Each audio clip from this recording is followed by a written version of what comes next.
Morgan Chesky, who's been monitoring the scene there. Morgan, what more can you tell us?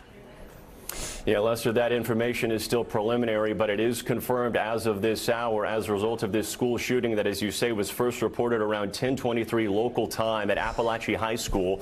That is in the small community of Winder, Georgia, about 50 miles northeast of Atlanta. This video is from our affiliate in Georgia, and you can see a massive law enforcement presence in and around that high school. The entrances and exits, you can see multiple officers located, and there hundreds of students have been directed to that football field where the district is saying they will be reunited with their parents soon. We are still awaiting an official update from authorities there on the scene. We do know, according to the FBI, that their Atlanta office is aware of this current situation. Agents are on scene coordinating with and supporting local law enforcement.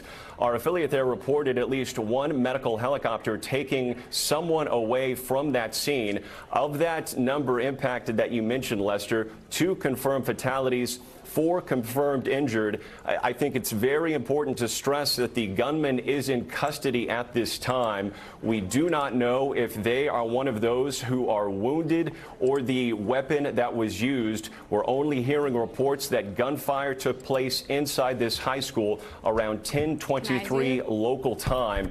Incredibly dynamic situation there. As you can see, the students waiting to be reunited with parents. We know emotions are running high. That is why we're seeing such a significant presence of law enforcement to try to make this as orderly as possible. But unfortunately, this again is preliminary information. We do anticipate hearing significant updates from authorities within the next hour or so.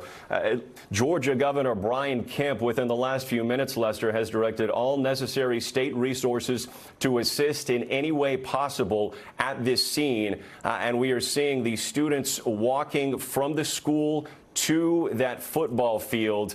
We can only imagine the chaos that was taking place around 10:23 local time when the reports of that gunfire initially came in.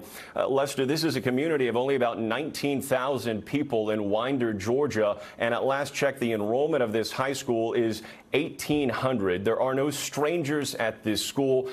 People know everyone there, and I think that is only contributing to the uncertainty and the frustration as we await for more official updates from authorities that we, again, do anticipate within the next few minutes here. Lester? Yeah, they are barely a month into the fall school session there. Morgan Chesky, thanks. Let me quickly bring in Cedric Alexander, former public safety director for DeKalb County, Georgia, and an NBC News senior law enforcement analyst. Cedric, let me just ask you very quickly, is there a school in Georgia that is not prepared for this sort of tragedy?